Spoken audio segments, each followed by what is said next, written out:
Yeah, what's up, guys? Happy Tuesday? What? The chat going up on a Tuesday, November 15th, 2022. We've got 5 games tonight. A little late lock, too. Get you a little extra crunch time going. A lot of late games today as well. Wasn't expecting 5 games on a Tuesday. I feel like Tuesdays and Thursdays have been so light that we just haven't even streamed. But we had an opportunity, so let's stream and let's hang out, man. Hope you guys are doing all right today. Hope you guys did all right last night. Got a little wild. A lot of coagulated chalk and ownership on a few value spots that got there, but then like the studs kind of whimpered, like the top end studs. So it was kind of a weird slate. SGA, he just keeps doing it. I believe at last glance, last night he led last night's slate. Let me pull up last night's scoring and kind of revisit here. But shout out to you guys hanging out already. Noble, Mighty Saint, A. Louis, Steve. Yeah, SGA 59 fantasy points last night. Jason Tatum, number 2, 54.5. Jordan Poole with a 52. I kind of was worried that I was going to miss the boat on a big Jordan Poole game, and I sure did. Devin Booker with a 50 bomb. Jimmy Butler, 48. I was heaviest on guys like Giannis Antetokounmpo, Steph Curry, and it just wasn't the wave there. So hopefully tonight, a little stronger results would be favorable for me. But I usually knock out these small slates pretty well, like these medium 5, 6, 7, 8 gamers. So the wheelhouse slate, as we call them. So I definitely needed to fire up stream and do some research. So let's open up the spreadsheet. Let's do it. You guys let me know if the music's too loud, too low, anything like that, and we'll get that fixed on the back end. But I think we're good. So starting off every research session by catching up on news via Underdog NBA. Key news to watch as of 3 p.m. Eastern. Zion questionable. Jaren Jackson Jr. intends to play. That's big for them. Yusuf Nurkic questionable. Trey Jones to be determined. Reggie Bullock questionable. And what else we got? Watanabe is going to be available to play. Seth Curry available. Nick Claxton available. So we got a lot of odds and ends cleared. I think that was it. You guys let me know if I miss anything pertaining to tonight's slate, and we'll adjust as needed. I may not have Jaren Jackson coded into the spreadsheet, but we'll cross that bridge when we get there. Let's see. Get that going over. There we go. Full screen on that. All right. Game number 1. Grizzlies at the Pelicans. Project starting 5 for the Grizzlies. Ja Morant, John Concher, Dylan Brooks, Jaren Jackson Jr., Stone Cold, Steven Adams. They'll be up against CJ McCollum, Brandon Ingram, Herb Jones, Zion Williamson, Jonas Valanciunas. Let me just put Jaren Jackson down here just in case. I'm going to say intends to play feels more like probable, but we'll kind of see it, what that means for a minute projection. Obviously, he's a massive per minute type of guy, but I would like to get some clarity on how much he could play, because I believe he was with a foot injury. A 228.5 total. Pelicans favored by 3.5. The update on Zion is what I'm most intrigued with. Chat, you guys are dead. Say something. Is it broken? Let me refresh my back end here while I'm getting the Pelicans news. Tyler Hero did not travel to Toronto. All right, New Orleans. Questionable. There we go.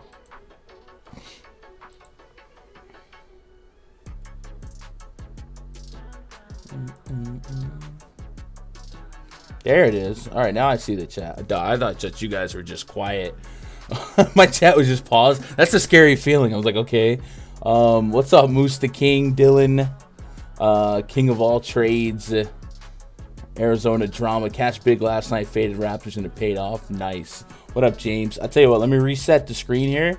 Maybe that'll recatch chat. Because I was just looking on my second monitor here, and it was nothing. Nothing. What up, Dylan? What up, Jeff? What's up, James? Champion Dacker. That late news is going to be, late news is certainly going to be big here. All right. Let me get the news on Zion. Zion, right foot ankle sprain is questionable for Tuesday's game.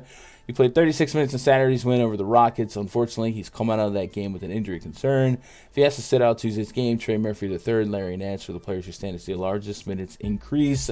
Both are already worth roster. All right, so that's a blurb from NBC Sports Edge. Not really saying anything, just kind of telling us what to watch for. So, obviously, if Zion can't go, we do get an implied usage boost for like Ingram and McCollum and J-Val to an extent here. Larry Nance at 4,700, we certainly know he can be a point per minute. The Memphis Grizzlies defense, depending on the status of Jaren Jackson Jr., has a chance to get better from this 112.7 defensive rating that they're holding right now. As you remember last year, they were a really strong defense, especially without Ja Morant. I do think Jaren Jackson, who's a perennial leader in blocks per game, would certainly stifle that up a little bit. But I do think it's going to be some time before we can project confidently big minutes for Jaren Jackson Jr. Desmond Bane listed as out. This is very notable for our guard trio, the trifecta that I typically stay away from if they're all in. But let's do a wowie on the ones that are in. And we're going to go Ja and Brooks.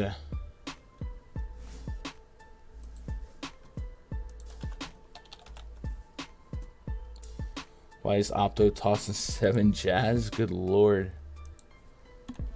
So, from when I set optimization rules, I typically never get more than 3 players on a team, unless it's a smaller slate like this. That would be pretty crazy for seven players on a team on DraftKings to be optimal on a 5-gamer.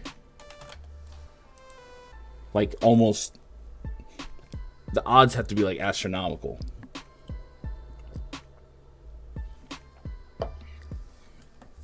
So I tend to stay, so every day, like in the pre-lock voice chat, Run DFS, Fish Fan be like, yo, Gun, who we playing 3 from today? And I'll rattle off a couple teams that I'm okay with having 3 players from in a lineup. But 3 is usually the limit. And that's more, centered on FanDuel. I don't think I could ever play 7. 4 would be uncomfortable. But if it was a small slate, like a 4 or 3 game or something like that, I could get to that. But 7, Jesus. You got to set a limit on that, KJ. Morris and Luka might just be in the lineup because they hate each other badly and want to show out. Yeah.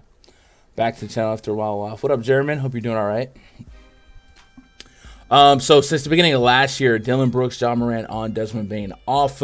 Usage rates of 26% at Dillon Brooks, 33.5% for Ja Morant. Dillon Brooks at 38%. Oh, no, okay, I thought that was assist rate. 36% assist rate on Ja Morant here. Now, this does include guys like Colin Anderson, D'Anthony Melton, stuff like that. Let's isolate a little bit more towards what they've been rolling out this season. Just kind of see if those numbers stay the same. 89 minutes, so not really much sample size to go off of, but it is a start. A 41% usage rate for Ja and a 27% usage rate for Dillon Brooks. So those are 2 guys that will probably spearhead this offense. It does make Ja Morant very, very intriguing here. And one of the things I do like about this matchup, if you go look at the team metric start in the RunDFS.com NBA VIP spreadsheet, the New Orleans Pelicans are top 10 in points in the paint allowed, and we know that Ja Morant is a guy that likes to drive straight to the rim and attack the rim.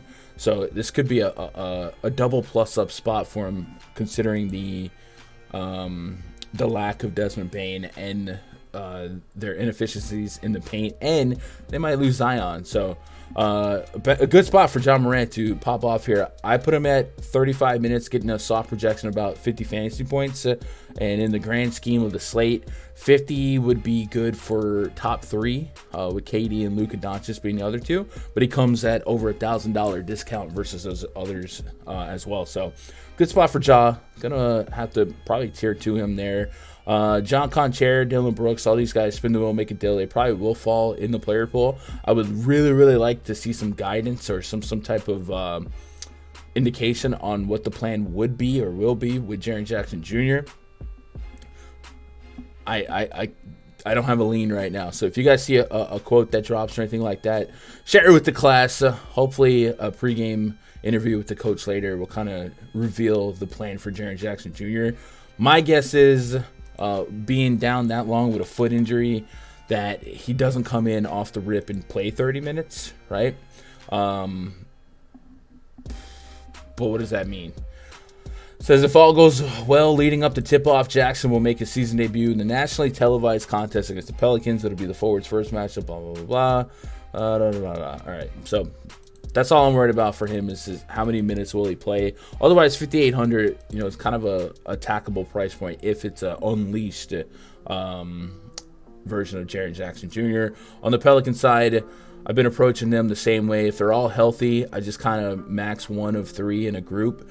But if we do end up seeing Zion sit this one out, I think McCollum and Ingram will both project pretty well, and Ingram will likely be the apple of my eye. What up, Vic? What up, Jay? What up, EB? Hope y'all are doing all right. All right, so let's do some CJ from San Andreas, some BI, and let's take off Zion. We'll run it this season, then we'll look back at last year. So less than 50 minutes here. Both CJ and BI over a fantasy point per minute. Both of them over 27% usage rate. So just bringing it back to the beginning of last year, just kind of sustain a little bit of sample size. Kind of the same. Yeah, both well above 26-27% usage. So maybe you could get away with a double stack on both BI and Ingram. BI would be the priority play for me here. I'm going to get to him no matter what the Zion news ends up being. But if Zion's down, I expect BI to kind of lead the team in usage. So I'd be there on that. And then Larry Nance, kind of a point per minute shot at value. And yeah, I think that the near 230 total, a little bit of drama for national TV. Everyone's projecting just fine. A smaller slate. You guys know the five gamers, smaller slates. I don't have as much of a priority on true ceiling, so I can get away with the 7K 38s and stuff like that. So I do think I'm going to be a little bit more attached to this game than if it was an 8 or 9 gamer. And yeah, I think we do have some spots. So what up, Conscious? I still like McCollum. Yeah, McCollum's in play for me. I wish he was a little bit cheaper because I feel like the ceiling is most likely to come from Ingram in the absence of Zion. But I wouldn't shut you down off of McCollum, especially considering that Memphis has been the most porous to opposing point guards, and that's influence of John Morant defense. So I wouldn't be stunned if it was a spike spot for him, but I will just have more exposure to the Ingram side here. What up, Cursity? My sister's calling me. I hope it's not important. It's not important, right? She never calls, or at least not at this time. So, what up, Absolute Power? Hope you're doing all right. McCollum is due, gun. He's due.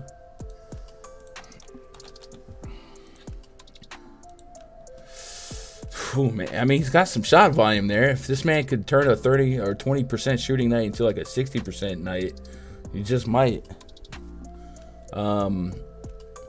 The peripherals are there, so I don't think anyone's off base to be at McCollum tonight. Like I said, a 38 or a 40 plus on this slate, get me by 5x might be enough. So I'll have McCollum in the blender here. Just saying, I'll probably have more BI. Trey Murphy the third, yeah. He'll spike his value. Larry Nance will spike his value, and then John Concher in the absence of Desmond Bane will probably spike his value. So a couple sub 5K guys from this game you can get away with, you know. This also would have too much leverage. I love playing all the low on guys with like 1 to 2 chalk plays. So leverage, for me, leverage is how many lineups are you running, and what is the leverage that you're trying to have. You mean like too much leverage on an individual play? Like if the field's at 40%, I'm locking them type of, you know what I mean? Or like give me an example, because there's different levels of leverage. I think you can have. I love playing all the low on guys with like 1 to 2 chalk plays. I mean, that approach will not be great when the chalk goes off, like over the 1 or 2 that you have. Last night was a good night to be contrarian with the spend ups, so that approach would have really worked last night. If she calls again, it's important. Yeah, let me see if she texts me though. I'm definitely a text person. So let's go.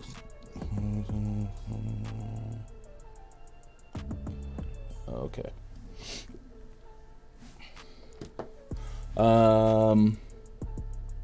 Yeah. What's up? What up, King Entrepreneur? I know I missed somebody. All right, next game on the docket, Clippers at the Mavs. Project 35 for the Clippers. Reggie Jackson, Luke Kennard, Paul George, Marcus Morris, Ivica Zubac taking on Luka Doncic, Spencer Dinwiddie, Reggie Bullock, Dorian Finney-Smith, and Dwight Powell. Man, I don't know why the chat's not working on the old stream right now. That's kind of weird. 212 is our total, 6.5 point spread in favor of the Dallas Mavericks. We've got Q tags on John Wall, on Kawhi Leonard, and then Reggie Bullock. So let's go get the catch up here on the Clippers. John Wall says will play against Dallas after sitting out Monday for rest, and then Kawhi Leonard is out for Monday. He didn't make the trip to Houston. All right, so John Wall's going to play, so we'll take that off the list here. I don't know what's going on with Kawhi. We do have a pretty meager total. Dallas, of course, has been rocking the league's slowest pace, so it does kind of take the air out of a lot of games. 94.9 possessions a game, and the Clippers have been more league average, so it's a super paced down spot, a very, very low total, and not a ton that I'm going to gravitate toward too. Luka Doncic has the highest projection on the slate for me, so I'm going to get to him, but he's got to be the top scorer at this price point. So I'm going to have tapered expectations. I don't see myself getting above like the 30% mark, and then I'll go from there. Dinwiddie has been having some explosion games in the last week, but I think for the most part, 6,700, I think the comeback down to earth is eventually going to catch up to him, but 42, 37, 49, 52, 41. I'll tell you what, 5 or 6 of those last 7 or 8, very, very nice returns on 6,700. So I think he's being extremely efficient, especially from behind the arc, 75%, 58%, 40%. So kind of sharpshooting here, but maybe he makes the player pool, right? I guess tier 3 would have to tier 3 on a 5-gamer, but just Luka and Dinwiddie for me. I don't see myself getting too much else from the Maverick side. And then on the Clipper side, Paul George, I don't have the warm and fuzzies on at this price. If we're gonna have some Wall and a kind of like a oversaturated rotation, maybe a kiss or two of Zubac. Somebody in the chat was saying Morris and Luka got beef. Cool. Just medium projections all the way around. So I really don't see myself. I'll have a rule of probably maximum 1 Mav and maybe 1 or 2 Clippers, and I don't expect that to get to my portfolio much. Gunn, do you think Trey sits again tonight? Need that Keita Bates Diop value?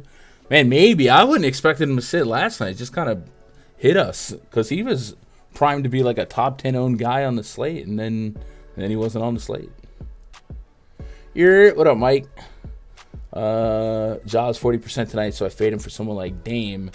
Just so, okay, so when you said too much leverage, so I think everyone has their own approach, like through time and testing and trials and stuff like that.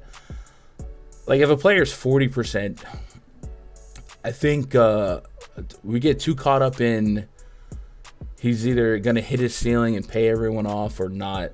So like if John Morant dropped like 48 tonight, and you're a person's at 40%, like 48 kind of is fine, right? That was the projection. And if you faded that for like a Dame who drops 45, a window of 45, 52, something like that, like it's not that big of a deal. So I don't think you need to be all the way out on a play like that, because if a play makes sense, sure. I think I'm trying to, how do we word this? I think maybe you're being too aggressive with your leverage decisions if it is purely an all or nothing, because you can get somebody just catching onto that median projection. I think what the death there would be if Ja drops that 60 or 70, then you truly need him. But it's okay to pivot and be half the ownership, so you don't have to be all the way out on a play like that, if that makes sense, especially if you're running a larger portfolio lineup, so like 50, 100. If you're running single entry or like that's a single entry decision, right? This guy's gonna be 40-50% owned. This guy has a projection within 5 points. He's a tenth of the ownership. I'm going that way. That's a good decision. I don't think you have to make those drastic aggressive stances if you're managing a portfolio of 20, 50, 100 lineups. Not to say you shouldn't. Everyone has their own approach, but if you're feeling like the results are a little too wishy-washy, start tweaking it, man. Be flexible. Adjust to the next pitch. What's up, Igor? Dinwiddie's $21 on Yahoo plug and play. Let me see what that means in the projections. Dinwiddie tweeted at me once. I don't know if I ever told this story, but one time Spencer Dinwiddie was playing in Atlanta and he missed back-to-back free throws. And let me see if I can find it. And in Atlanta, they had this thing where if a opposing team member misses back-to-back free throws, you would get free chicken or something.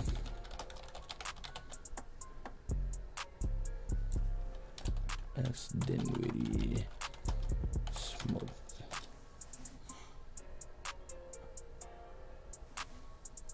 So he missed the first one and ended up, I forget what the story was. Here it goes. There it is. He missed the first one and he missed the second one. So I thought he missed both of them. But Dinwiddie said he missed the second one on purpose, wanted everyone to eat like the squad, so the fans could get free chicken. And he said, just for transparency, I smoked the first one. Then I said, F it for the second one. So shout out to Spencer Dinwiddie forever for getting Atlanta some free chicken. But yeah, so on Yahoo, 11% of your salary, getting a 36-point projection for me on Yahoo. And that's actually like inside the top 15 of the slate for me in terms of fantasy point projection. So yeah, it looks like a lock and load. I'm with that. What up, Bilal? Kind of like Tyus today. I can see that. How much chalk is too much chalk? I think it's slate dependent. I think some slates, like when the Bucks rule out half their team or whatever, that's just going to be a lot of coagulated chalk. I don't know if you use Fantasy Cruncher, but there's a way to have maximum projected ownership in your lineup. I tend to not overthink that, because I look back at some of my top tournament wins and stuff like that. I have some crazy wins where half my lineup was like 30-40% owned. So it doesn't have to be, you don't always have to be contrarian to take down tournaments, but you certainly seem to understand the the rules of pivoting. So I don't know. I think you'll fill it out. You'll figure out what's right for you. But I tend to just, if a play is a good play, I'm gonna play it. What do you think's better, Morant and Durant or Durant and Doncic? So I think value-wise, Morant and Doncic, but raw points-wise, Durant and Doncic is projecting higher for raw points. Do I live in Atlanta? No, I live in Texas, Ashton. I'm just playing all the low-owned guys, so that way when they get points up, I go to the board faster. Yeah, that's fair. Cursity, just a question, do you use Fantasy Cruncher, Cursity, or really anyone who this conversation might benefit? Someone tell me what I'm doing wrong. I listen to multiple channels, also try the free tools, can't seem to win more than 12 cents. I get different pivots, all that, but can't win. I do 10 lineups a night. Man, Frankie, that's such an open-ended question that I wouldn't really know. I guess maybe if you want to jump in the free Discord and maybe share some of your lineups, I could look at the lineup construction. Obviously, wins and losing during an X amount of day sample size, it doesn't really tell a whole lot. But I think if you share some of the lineups, and if you want to DM me on Discord or on Twitter, I can look at it, just kind of see if your lineup construction is sound. But otherwise, results, being too results oriented on a short sample maybe isn't the right process. What up, Mamba? US Roto Grinders. That's fair. The reason, basically what I'm saying is, before you guys make these drastic decisions based on your lineups versus ownership, just these contests that you're playing, look at the top 20 lineups every night. Just kind of look at the ownerships there. See what is winning, these contests that you're grinding every day. And you'll have a hands-on learning of, okay, I don't need to completely avoid these 70%ers here and there. It makes sense, when they flop, and if you have the right pivot, you're gonna thrive. But maybe don't get stuck on one rule of thumb. Just keep an eye on what's winning the contest that you guys are trying to win, and learn that way, right? Gonna try Stochastic next month. That's what's up. Yeah, there's always really good deals over at Stochastic. So, and the Discord over there is really valuable as well. Use my own. I watch going to man, I appreciate that. All right, let's move on to the next game here. Utah Jazz hosting the Knicks. So check this out. We got an 8:30 tip-off Eastern for the Mavs game, a 7:30 tip-off for the Pelicans game. So a late lock, then an hour before the second game, then another 30 minutes before the third stretch of games here. So if you are somebody that manages lineups and love late swap, and you're sitting on the news for the late games, just understand you just really have to make your decisions about what you want in these early games, and then kind of go from there, and then come back and utilize those late swap optimized features to make sure that your CSVs are as tight as they should be, right? Don't get lazy. Been in it every day for 2 years, went from 6K under to 10K this year. Let's go. Stop.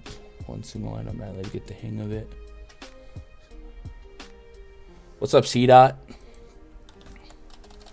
Sometimes got to eat the chalk. Yeah, I mean, chalk is usually chalk for a good reason. Usually, right? Sometimes there's some rough guys that pick up ownership because of happenstance. But typically, chalk is, as sharp as this field has gotten now, typically chalk is sharp. Is it necessary to have someone in the late game, or should we go for the highest score? I mean, you should go for the highest score. It's fun to have the late night hammer, but if you're falling asleep at lock, man, you just worry about the highest score. Big thing for me I do is decent until the night games start. One more thing, I pick good plays and they seem to either get hurt or go ice cold. Last night I had 5 players that were cold.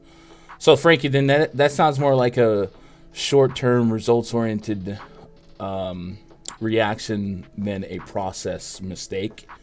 But it's okay, but be honest with yourself. Even if you don't have to throw it on chat. Look at your lines, be honest with yourself. Look at what won the slate. Last night I was high on Steph Curry and Giannis Antetokounmpo, and that screwed me, especially when the chalk value all smashed. And if you were a little bit contrarian last night, it paid off. So, you know, there's going to be nights that really reward every type of grinder.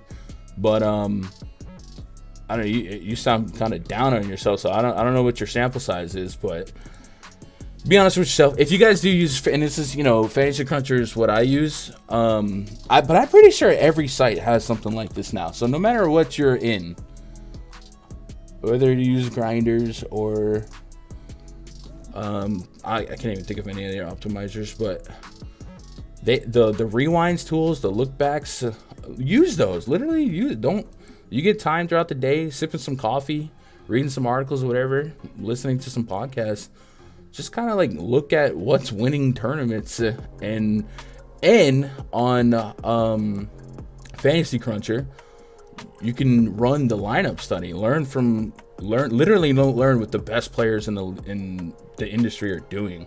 So I would definitely behoove you to utilize these tools. If you have Fantasy Cruncher and don't even know this exists, use it. Go see what's winning these contests and understand, you know, if I need to be super contrarian or not. For me, I think contrarian is more so a strategy to roll out in the 100K to first, where it's such a top heavy contest and so many people that you need to get way more unique. But I think some of you guys are taking that concept to your less than 10,000 single entries or 3 entry maxes, 20 maxes, and I don't think that the same rules should apply at both levels, if that makes sense. So maybe study what's working in your 20 maxes or your 3 maxes versus trying to take that 100K to first approach into those smaller contests.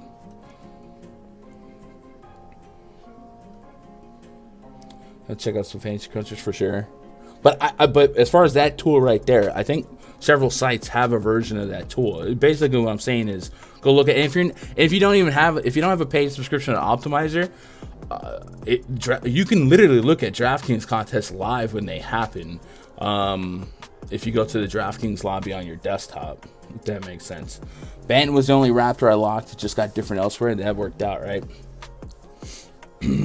DFS Army has it too. Yeah, it's a pretty standard tool these days. What up, Sen? What up, Mike? All right, let's go talk about this Jazz game. Jalen Brunson, Cam Reddish, RJ Barrett, Julius Randle, Isaiah Hartenstein taking on Mike Conley, Jordan Clarkson, Lowry Markkanen, Jared Vanderbilt, and Kelly Olynyk. A 232.5 total, 5-point spread in favor of the Utah Jazz. Was it last Wednesday? Me and Noah were talking about. I think it was the Hawks and the Jazz, and it was like Clint Capella. And I was like, man, I got this feeling that this is the ultimate Clint Capella spot. And it just felt like the Jazz have all the holes to reward centers right now. They were giving up the most points in the paint, you know, typical blocks.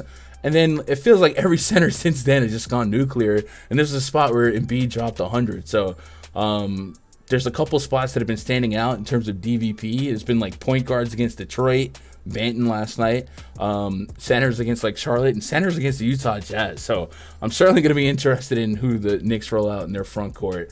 And this is going to be an attackable game for me with a 230 total. Man, chat is bumping right now. I wish it was on the screen right now. I don't know why it's not working. Sometimes I run a free tournament nights I don't play so I can see the player breakdown. That's nice. What happened with Barrett last game? We'll look at that. Man, you guys are active today. I'm happy. All right, so let's go look at the last Knicks game. I feel like I didn't sweat. 145 to 135. Good God, what did I miss? That was Sunday. I was out of town Sunday.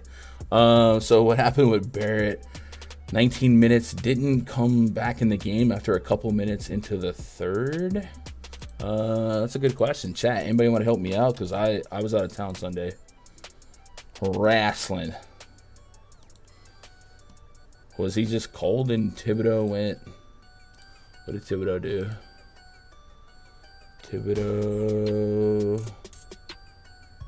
Quentin Grimes came in after that, and then Derrick Rose, and then quickly.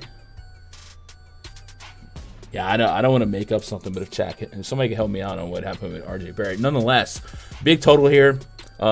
The Knicks defense is really suffering. The Utah Jazz, of course, have been putting up a lot of points and giving up a lot of points. So should be an attackable game. If RJ Barrett gets back to normal, which is mid-30s to high 30s in minutes projection, I think his projection is going to be really, really nice at over 30 fantasy points. I can get to Jalen Brunson on both sides. I'm a little bit happier to get to him on DraftKings.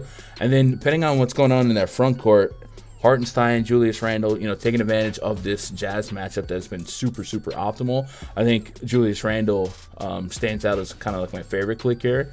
On the Jazz side, Markkanen 7.6K on FanDuel, 7.5K on DraftKings. Kind of getting to that point where I'll take a little bit more of a floor game for Markkanen. You know what I mean? Like on a massive slate, I'm looking for super cyan ceiling, but I'll take that 40-point projection here, even in the high 30s, based on this total. So Markkanen's in the pool. I think this game is stackable. Kind of looking at all the games tonight.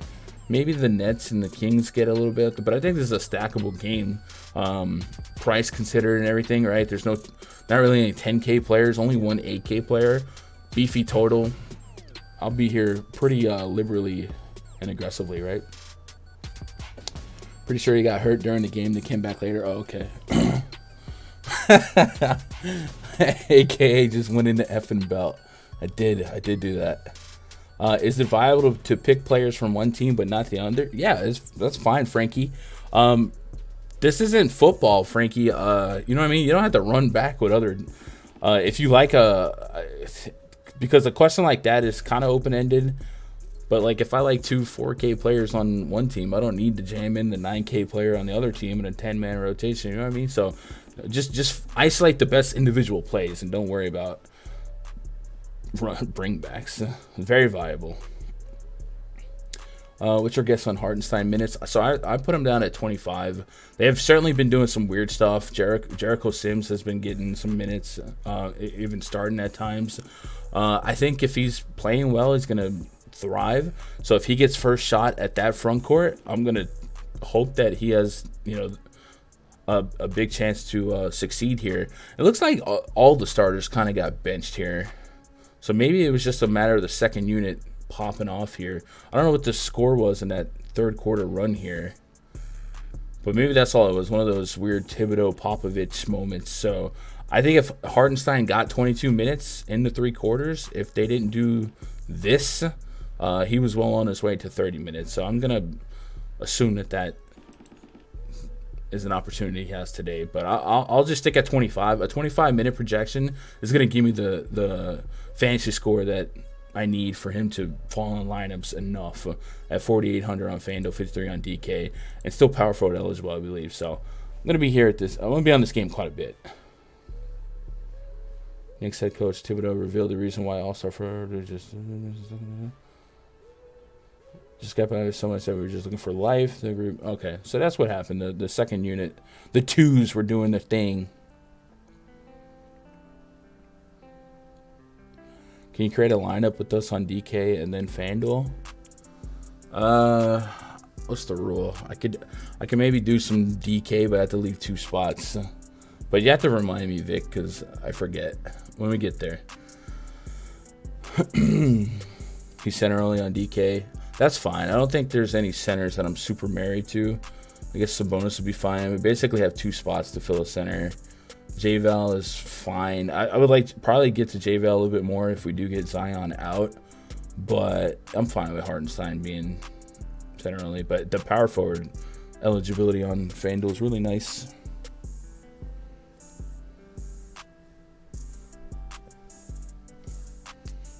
What up, Jeremy? Hope you're doing all right. Trying to get caught up on chat, see what I'm missing. All right, I think I got everybody. Chat, where are we at? We're 220, 44 likes. Yo, y'all fake if you don't get to 100 likes. Y'all fake if you don't do it. Spurs at the Blazers. Trey Jones, maybe. Devin Vassell, Keldon Johnson, Jeremy Sochan, Jakob Poeltl. Am I not Poeltl enough for the Poeltl Club? taking on Damian Lillard, Anthony Simons, Josh Hart, Jeremy Grant, and Yusuf Nurkic. We got a 226 total, 8-point spread in favor of the home team, Portland Trailblazers. Spurs night 2 of a back-to-back. Last night, Trey Jones did not play, and he's to be determined for tonight. So I guess with some travel, probably no shoot around. No update. He was officially out last night with a stomach illness. So that's in the open, and we all trust Popovich to keep us updated. 5,900 if he does play on FanDuel, 57 on DK. It's going to draw a sizable projection. If he can't go, like we saw last night, Jay Rich, Devin Vassell, guys like that will trend forward in the projections. Last night for San Antonio, 100 likes to see the belt. Wait, do I? Yeah, I can make that happen. The belt's near my desk.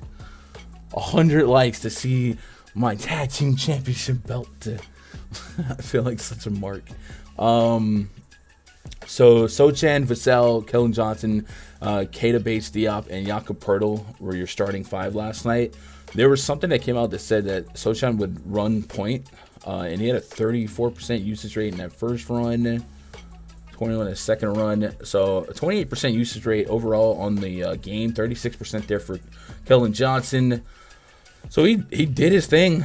So maybe that was one of those obvious in hindsight clicks, but still just contributed only about 20 fantasy points on both sides.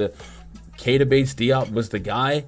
You would assume that this is where we would react, maybe overreact based on last night's results and run to it, because he did 31 points on 16% usage. What did he have? Like stocks up the wazoo? 9 rebounds, 2 steals. I guess the rebounds. Were there a bunch of offensive rebounds? Offensive rebound. Oh, it was. Huh. I was going to say, why is he 1 offensive rebound, 2 offensive rebound, 3? Yeah, 3 offensive rebounds in the third quarter.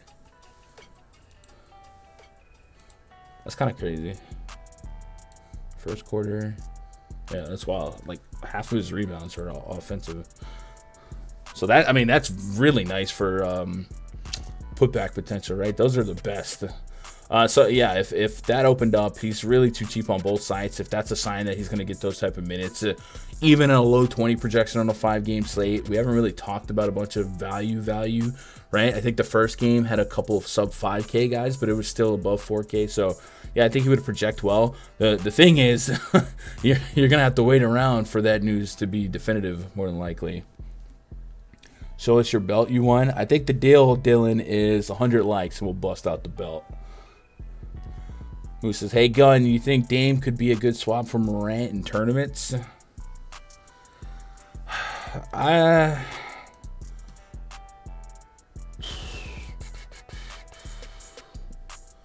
Morant just has a lot going for him. No Desmond Bane. He's going to lead the team in usage by a mile. Has a top 3 projection on the slate. A little TV narrative. I mean, Dame might be on TV too, but Dame is 6 points back. I mean, standard deviation being what it is, I could see it. It's also $1,000 gap in price. I don't know. I can't see myself. I'll have more John Morant exposure than Dame. If Dame had a little bit more going his way, like Simon's down, like Jeremy Grant, Nurkic, Simons, all those guys being in, I'm willing to be a little bit more tapered in expectation for Dame. And that's just kind of been his game all year too. As far as just like a strong pivot though, I think that would maybe make sense a little bit more in single entry. Because if he can come within 5 of Ja at $1,000 discount, that's fine. I guess that's a FanDuel discount. The DraftKings discount is really not a discount, right? Ja's 10-1, Dame is 9-9, so it's a $200 difference. So we just straight up need Dame to outscore Morant. I don't think that happens that often, but it could. So I think pivot-wise, if you were, it could be, yeah. I don't know. We just talking, right? What site am I using right now for the usage? I use Add More Funds. They have an NBA Wowie. They picked up NBA Wowie. I don't know what the deal was, but it's a premium function. If you guys don't have it and you want to check it out, we do have a referral link. We'll put that in chat. I believe this is free. I believe. Don't catch me lying. But I think the Wowie is a premium tool. And this is a really fun thing right here that you can make your own custom tables. So whatever you like to look at personally. I personally pay attention to like fantasy point per minute, usage, assist rate, stuff like that. But you could add all kinds of things to it to satisfy what you like to look at. What up, Renza? Hope you're doing all right. Is there a basic strategy in DFS like there is with blackjack? A basic strategy?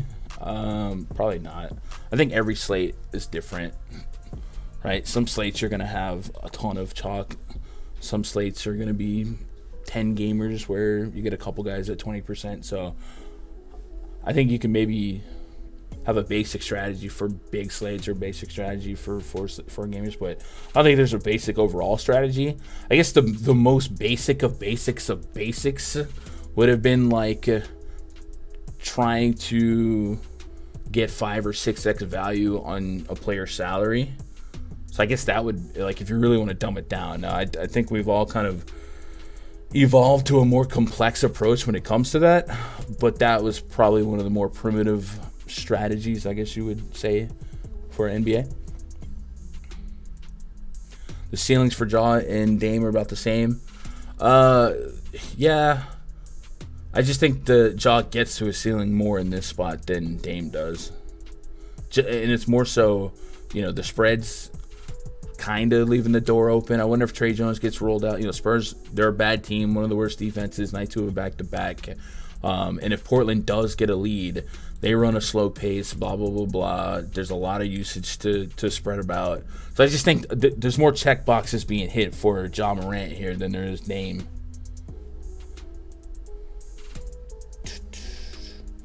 We're not worrying about not on Herb picking up Ja.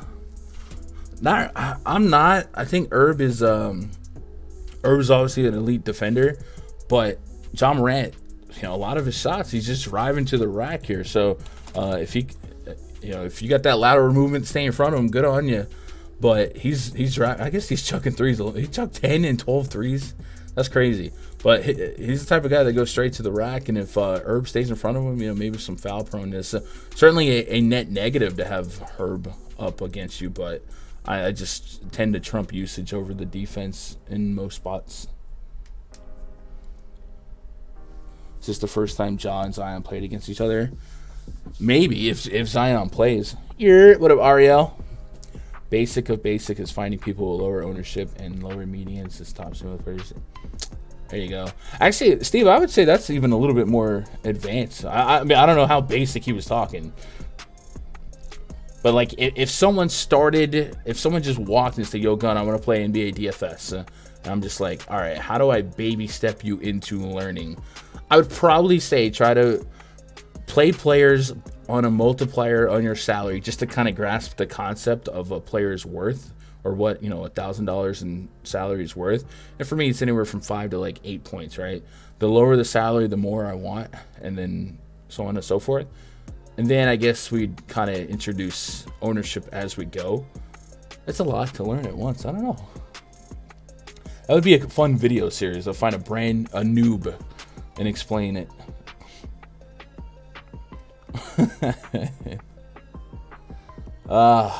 Chat, let's get to 100 likes. We got one game left on the docket. Do a pause for the cause. Let's talk about PrizePicks. I guess we haven't been pulling up PrizePicks, but if you guys want to simplify your approach or your sweat tonight, maybe put a little cash game money aside for an easier sweat, check out PrizePicks. If you sign up using code GUNDACKER, they'll double your first deposit up to $100, and they also show love to the stream.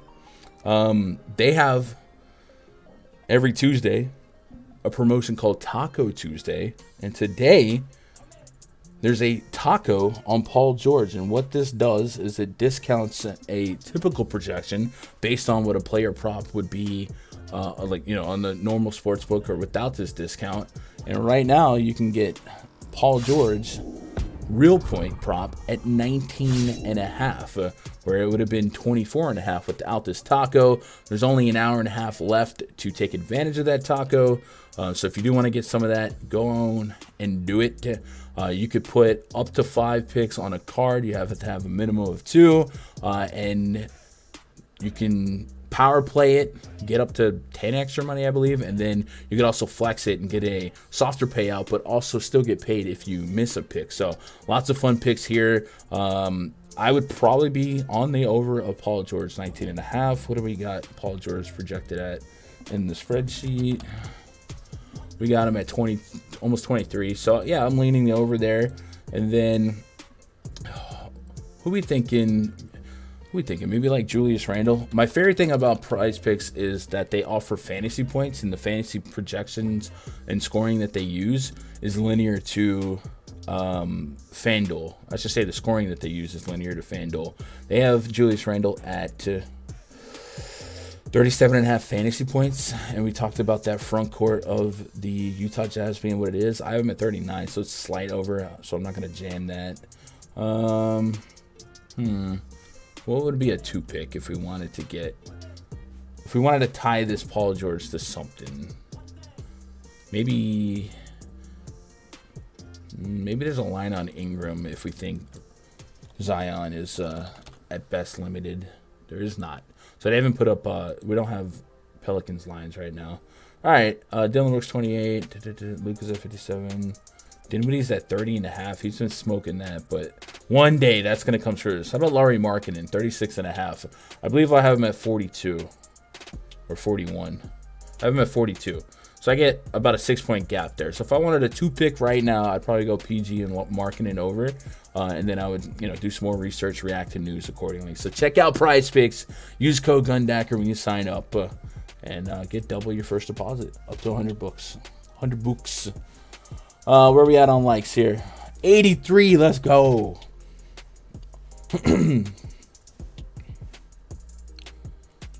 Maybe play low cap tournaments. You guys want to put you on something? One sec.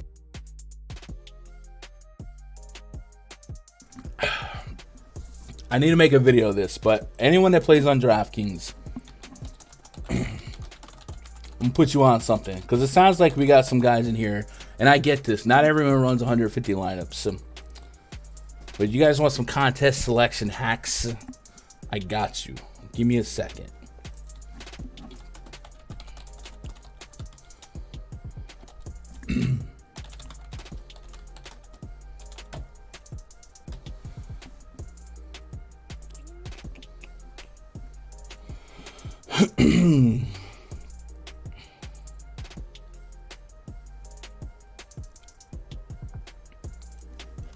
Have you guys heard about the fantasy fair play commitment that DraftKings does? And now it's basically a rule against, or it's a movement against lineup sellers, blah, blah, blah, blah. But I think what gets underrated is this one. The highest volume players are ineligible to enter contests if the entry fee is less than $3. They are also ineligible to enter contests when the entry fee is less than $5 if the prize pool is less than $25K guaranteed.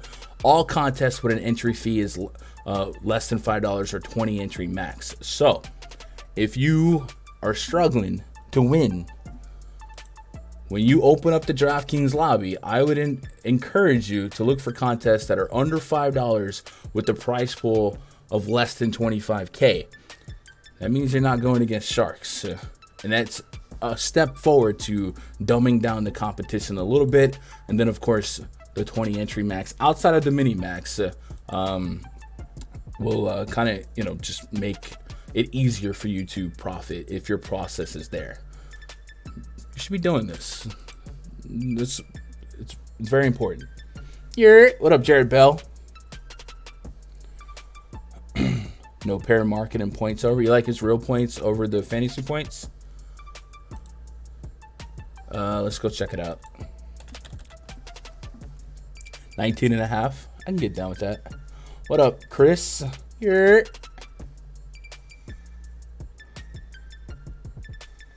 All right, main event tonight.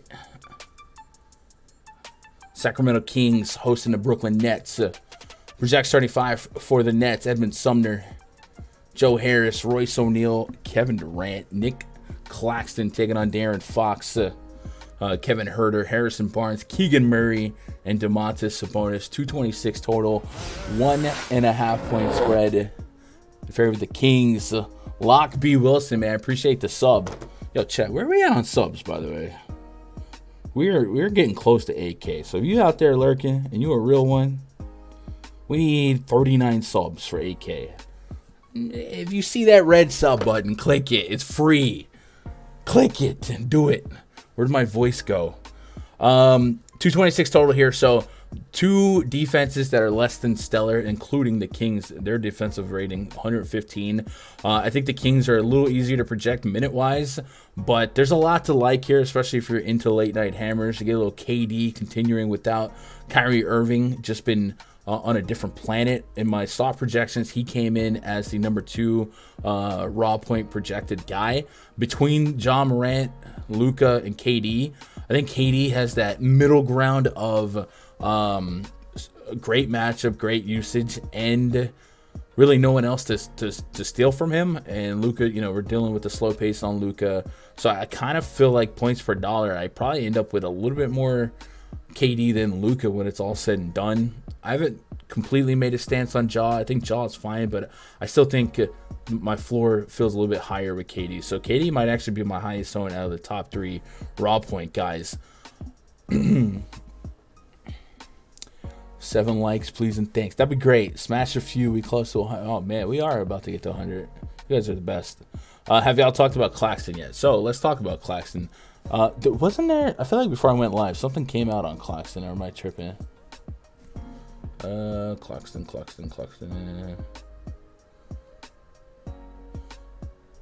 I swear I saw something related to Nick Claxton. I don't know if it was like news or it was like contract or... Oh, he's available. Okay, yeah, it was news. All right, we're good then. Ben Simmons available to play too. Cool.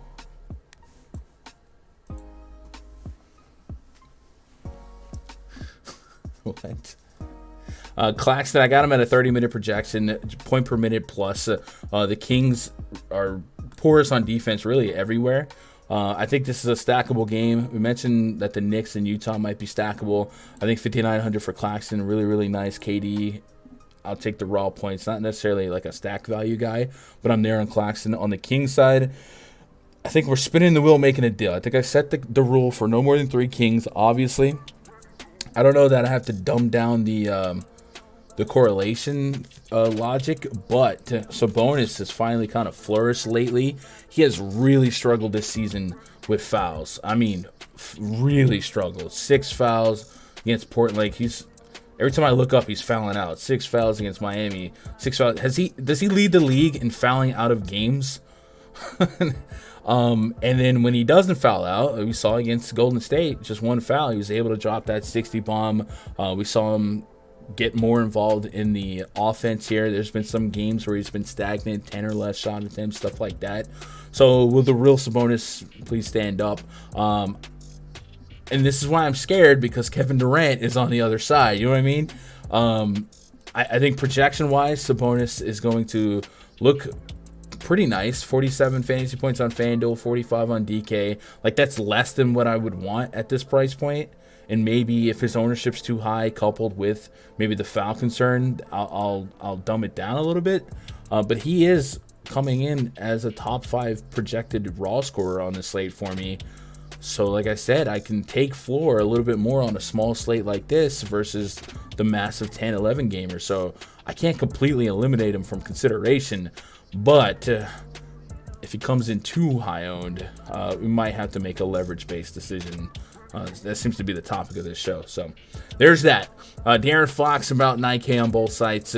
I think in a vacuum, both these guys are kind of overpriced for everyone being in, but in the grand scheme of this slate, a high 40s just might be enough late at night to kind of push you over the edge. I'll get to a little bit of Harrison Barnes, a little bit of Herter, a little bit of Keegan Murray. Nothing in here I feel like is a must click on the King side, but I can't fade. I can't fade something specifically. So I think the entire Kings team starts as a tier 3 for me in my player pool when I start carving it out. You know what I'm saying? He leads the league in fouling out. I figured Seth Curry's the sneaky play of this game. Going to go bombs away against a weak backcourt, and he's cheap. Revenge game? Huh? Now that Triple J is back, Sabonis will stop, hopefully. Okay. It took me a second. We do know that only Olynyk and Simmons average more fouls than Sabonis. That's pretty wild.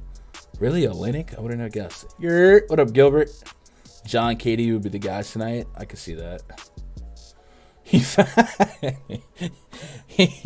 me on the way to the stream, bro. Like, the YouTube started some ads, so I had to hit a couple free throws real quick. Oh, man. We hit 100 likes. All right, you guys earned it. Oh, all right. A little belt appearance for you for the 100 likes. You guys are the champs. Bam. Appreciate that. Appreciate that. What up, Horace? All right, so what do we want to do? You guys want to make a lineup, I guess?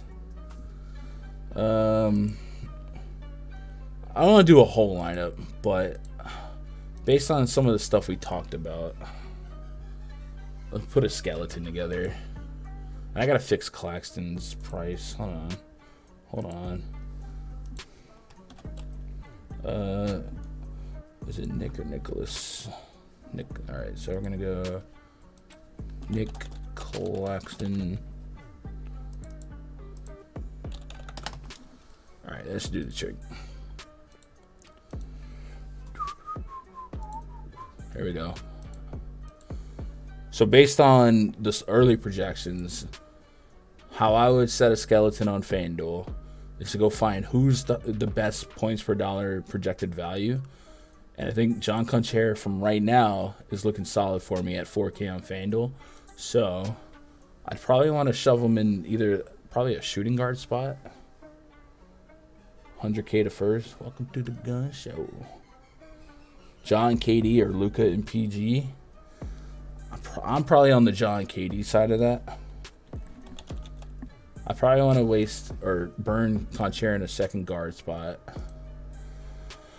There's a lot of Memphis up here. Hardenstein, I like him at power forward, assuming he's going to be a full go at center. It's just been a dream spot for centers.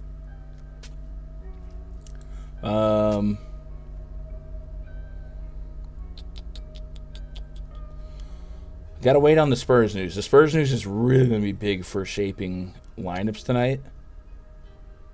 But if you can't go, they might open Bates Diop again. And then if the goal tonight is to, I want to get Kevin Durant. I think Durant's my priority. We'll put him at small forward. Luka's a beast. 6,600. Man,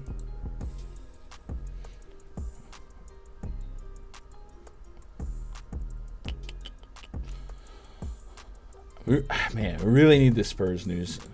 Bates Diop's not drawing a bad projection as is, so maybe we'll just use him as a space filler for now. How is Portland on offensive rebounds? Or I guess defensive rebounds. Portland is league average. All right, he was going off last night. Is he not small forward either? He's just power forward.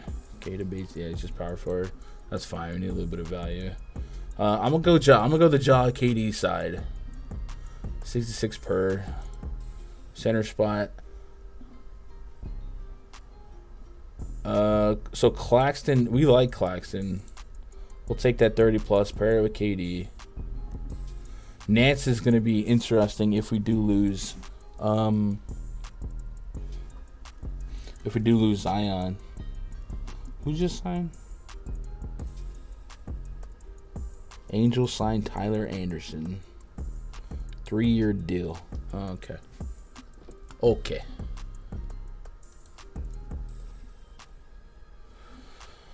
I guess there's a route to fade Ja and play Dylan Brooks and John Concher.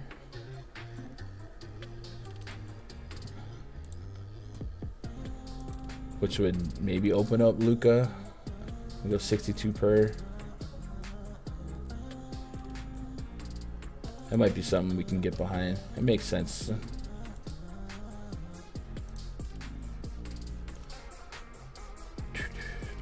And some of you guys are on Seth Curry. There's a couple combos there. It comes down to the Spurs news. That'll open up a lot for me. Can we trust Coach Pop after last night? So what did Pop do that was Popish? You know?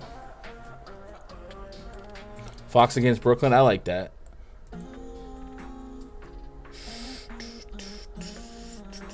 What up, KW? KTW. I appreciate the sub, man. Play Eubanks revenge game. Is Nurkic still on the Q side of things? I guess he is. He's been sitting for a minute. And Eubanks is 3,900 on DK. Yeah, that would certainly help me out. What's the Clippers' pace? This much of an uptick of the slow Mavs? No, I think the Clippers were neutral. Let me see.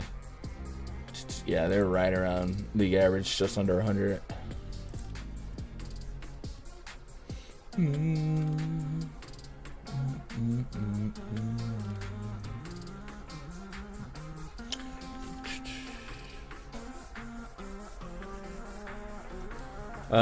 For DraftKings.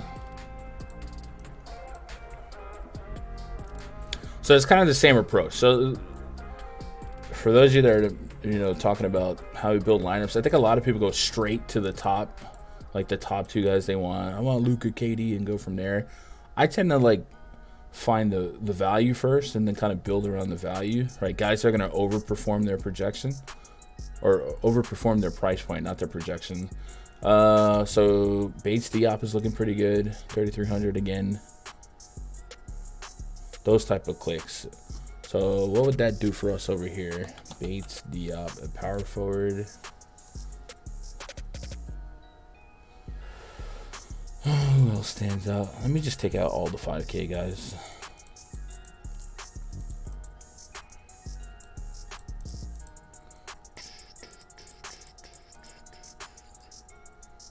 The value hunter.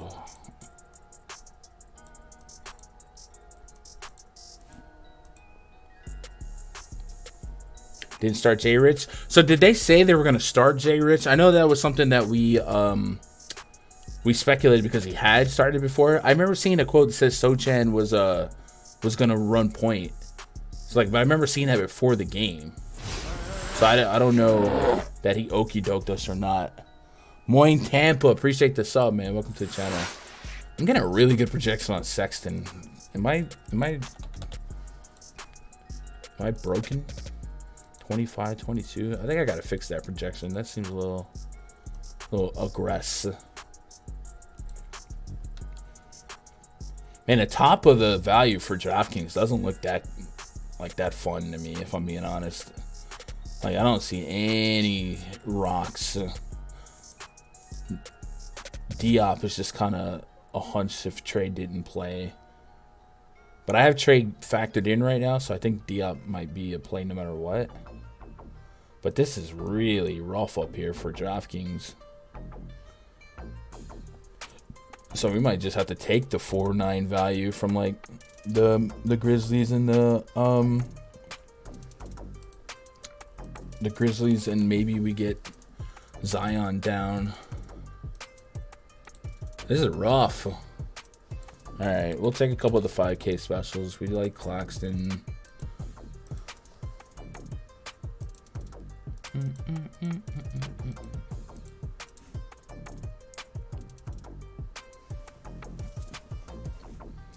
Yeah, I know Pop gets a bad rap for his historical shenanigans, but if we're being honest, I don't think he's been as bad the last couple years, or at least not Astronic, like, not much indifferent than Nick Nurse is really the guy that's an a-hole lately, right? We've seen Doc Rivers be kind of wishy-washy too.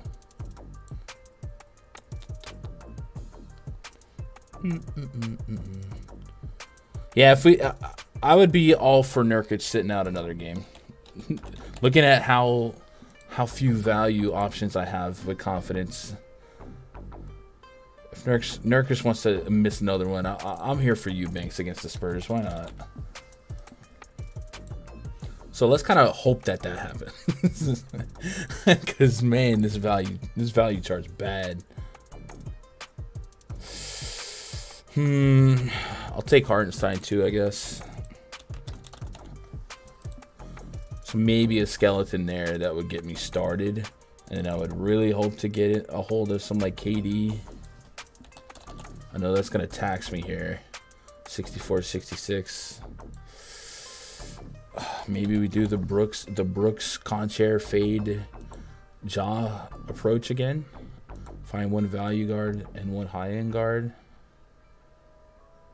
KD's gonna be rough to fit confidently if I don't get another value play opening up, you know.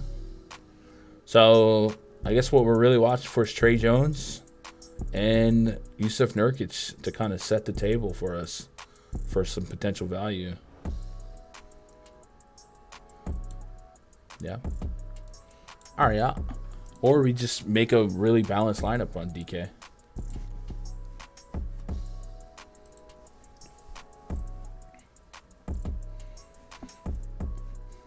So I didn't play who? The Spurs?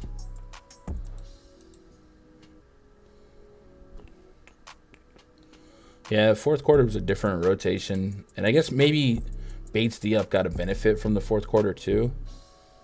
But yeah, I mean, they got smoked. It is what it is. And and if they don't have Trey Jones, night two of a back-to-back, it's a rough road trip. Like, let's not just assume the Spurs are going to be competitive tonight either.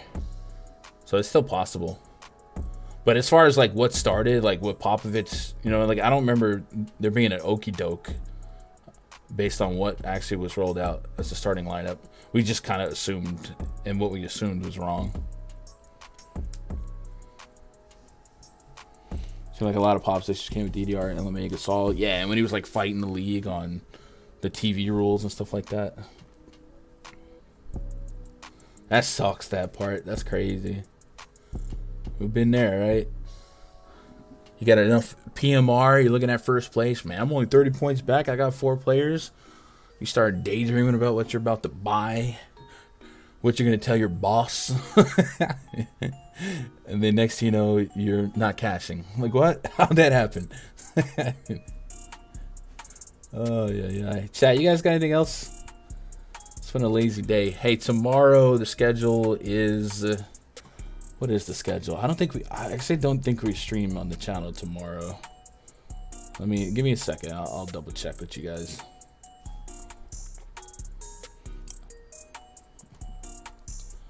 Guys, is there any need or demand for a first look podcast the night before? Because I do feel bad about some of these days where I can't stream at this time slot. And you guys are always hitting me up on Twitter. Like, I don't take that for granted that you guys are looking to hang out. But sometimes it's not in the schedule. So let's see. Tomorrow afternoon.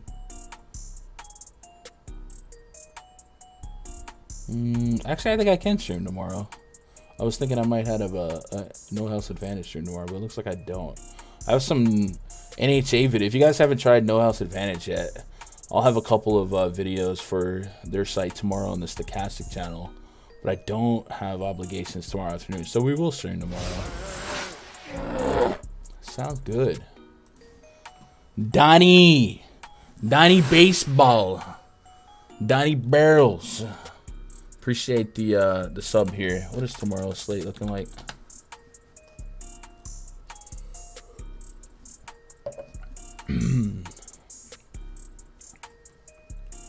The night before doesn't mean that. Yeah, no, I agree with that. But sometimes it sets the table. All right, so tomorrow we got a really nice slate. 2, 4, 6, 8, 10 game slate. So we'll shoot for Probably 3 p.m. Eastern, 2 p.m. Central here. Right? That's what we'll do. That's what we'll do. So we'll stream here tomorrow. Do your best when you can. Yeah, man, I appreciate you guys being patient with the schedule. I'm going to go Johnson, Vassell, Pirtle, F-it. 3 Spurs. I think having 3 from a couple teams today, like I would probably open up 3 Spurs, especially if Trey Jones was out. I'd probably open. I'm gonna have 3 Knicks, 3 Jazz, and the cap of 3. I'm not saying I'll min 3. Probably min 3 Memphis. Remember, right? I'm still looking for clarity on what we can do with Jaren Jackson's minute projection, and then what Zion Williams' status is. And then remember, you guys can stagger this. There's an hour between first game and second game, so we just really need to make our first game decisions, and then we have plenty of time to late swap or swap-tomize. Yeah, for sure. All right, Chad, if you got anything else for me, Twitter.